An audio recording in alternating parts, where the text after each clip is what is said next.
Okay, we're clear. Very good. Very good. So let's see. First story. So baseball author, baseball player. How did you guys? How did you hook up? Well, we almost didn't because of baseball.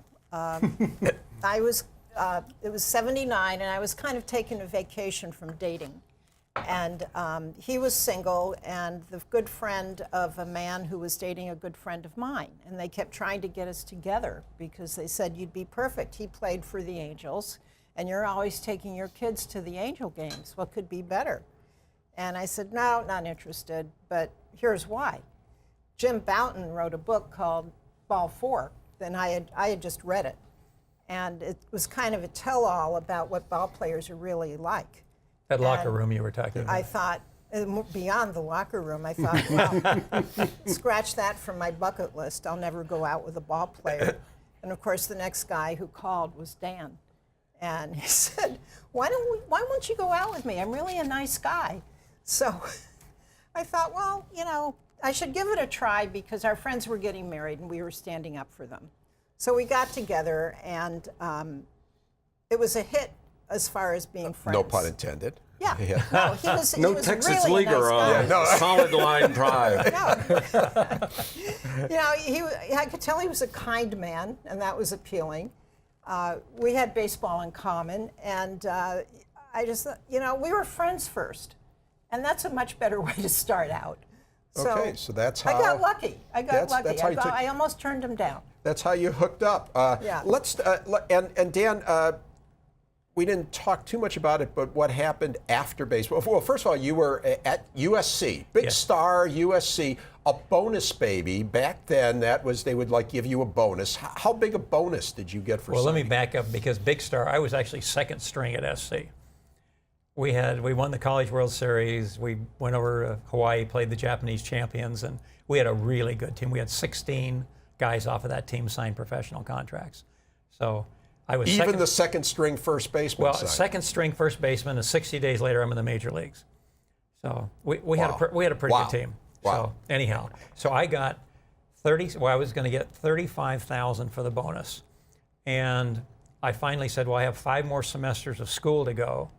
SC at the time was $500 a semester, and I said I need 37.5, and they probably would have given me 40. I mean, you know, well, and finally decided 37.5 was fine, but that was a lot of money. Well, it was so much that I spread it over 5 years, because I didn't need to buy a Corvette for $3,500.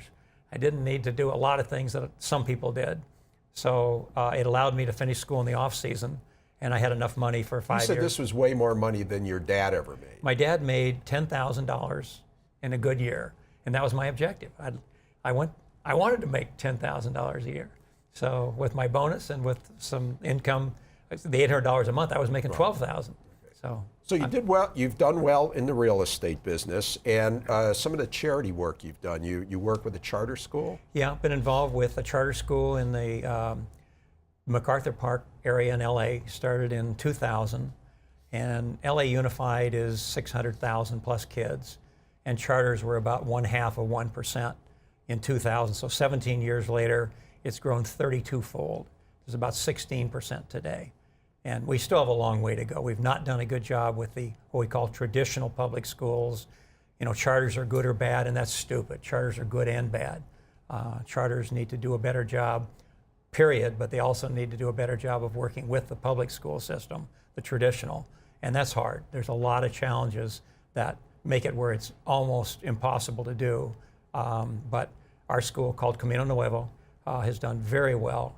99% of the kids get into 4-year schools, and yeah, so it's a very significant Fantastic. So all that, the things you have done in your life, 56 years, as you say, since that moment in the sun, and yet probably yes, here's my moment in the sun. Right. Oh yes, yeah. Anyway, but your moment in the sun. The Mohs surgery went okay, right? Did. I didn't mention it on set, so anybody watching now on YouTube will understand why you got that bandage on your face. She didn't hit me. But you know, it's so long ago, and yet, you know, if you Google yourself on or you know, if you Google Dan Ardell, angels come up. Like, this is the sum and substance of your life. How do you feel about that? Is that when you look Well, it's interesting because I getting to the age where I'm reading obituaries, and that's what'll show. I mean, that's just what our society is interested in, whether it be sports, general entertainment, politics. I mean, it's wherever the headline is. So I don't feel about it one way or the other. It just is. Yeah, great. And Joe, tell us a little more. The Institute for Baseball Research at Whittier. I mean, now can somebody go to school and actually get a major, or not major, but can they get class credit? Are there courses they can take?